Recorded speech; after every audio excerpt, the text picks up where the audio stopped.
For more on this, we're now being joined by Dr. Shrikant Kondapalli, Professor in Chinese Studies. Thank you so much, sir, for joining us on the show. Thank you. Now, sir, my first question to you. China has released the 2023 edition of its standard map. Now, it shows the entire Indian state of Arunachal Pradesh as well as the Aksai Chin as part of China. Now, it seems too grave to be a mere cartographic error. What do you make of these moves by China? Would it be premature to call it an act of aggression? I think it is not an error, it is intentional. So it is indeed cartographic aggression by China because in 1960, Premier Zhou Enlai suggested that the McMahon Line will be the border between India and China in the eastern sector, provided India accepts Aksai Chin as part of China. South of McMahon Line is what we now term as Arunachal Pradesh. So China is going back on its words and trying to change the place names. By the way, this is the third time that they have done. And this definitely then indicates to cartographic aggression. Now, it is not only with India that China is doing. Right. China is doing with several other countries, as you just mentioned, about Taiwan, South China Sea, or others. Right. But we also have to keep in mind that in March, when President Xi Jinping visited Moscow, a day before that, they changed the names of Vladivostok and the far eastern regions of Russia. So this is happening across the board, including with Kazakhstan and other Central Asian republics. So it appears to be more of a cartographic aggression rather than an error. Right, sir, absolutely. Now, this really puts on display China's expansionist ambitions at a rather peculiar time, I'd say. Xi Jinping is set to attend the upcoming G20 summit as well. Can India afford to remain quiet on this issue, or are we expected to raise this, or is this expected to be raised during the summit? Well, the summit as such is a multilateral grouping, so there will be no chance for that in the summit meeting itself. However, if there is a bilateral meeting, as we just saw an informal chit-chat between President Xi and Prime Minister Modi in Johannesburg during the 15th BRICS summit meeting, so that is quite possible. However, we have not seen China relenting on this.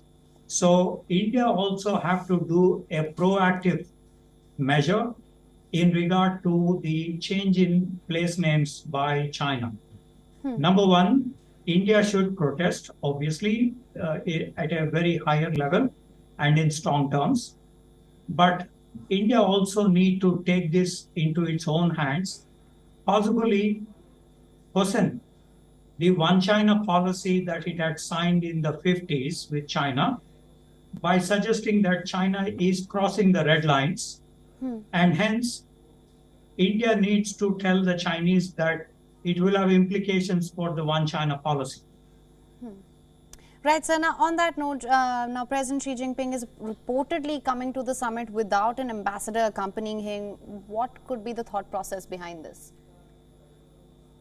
Well, as you know, Ambassador Sun Weidong had been recalled a year ago for various reasons. He is now the Vice Foreign Minister, and the embassy in New Delhi is represented by a charge d'affaires. So this is a technical issue. It doesn't mean that he is not accompanied by an ambassador. Of course, it also means that there will be the protocol level issues. However, these can be overcome. That is a minor issue in the interactions with President Xi when he comes to Delhi.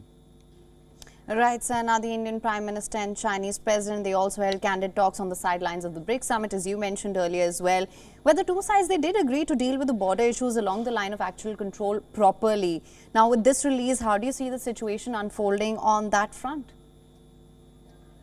I think this would further strengthen the Indian resolve to address the territorial dispute. After the Galwan incident 3 years ago, India had commissioned several infrastructure projects across the border. I think this is one response that India has. Secondly, I think at the bilateral level, if there is a bilateral informal meeting between the two leaders, I think the Indian side would most possibly raise this issue and tell the Chinese about the crossing of the red line in this renaming of the places in Arunachal Pradesh. Thirdly, we need to also be more proactive in taking some actions, such as on Tibet or on Taiwan or on South China Sea. So in the meeting, that would not last more than a few minutes during the G20 summit meeting bilateral. At that point of time, India needs to decide to communicate to China in more stiffer terms. All right. Well, sir, thank you so much for joining us on the show with all your insights on this. That was Dr. Shrikant Kondapalli, Professor in Chinese Studies at Jawaharlal Nehru University. WION is now available in your country. Download the app now. Get all the news on the move.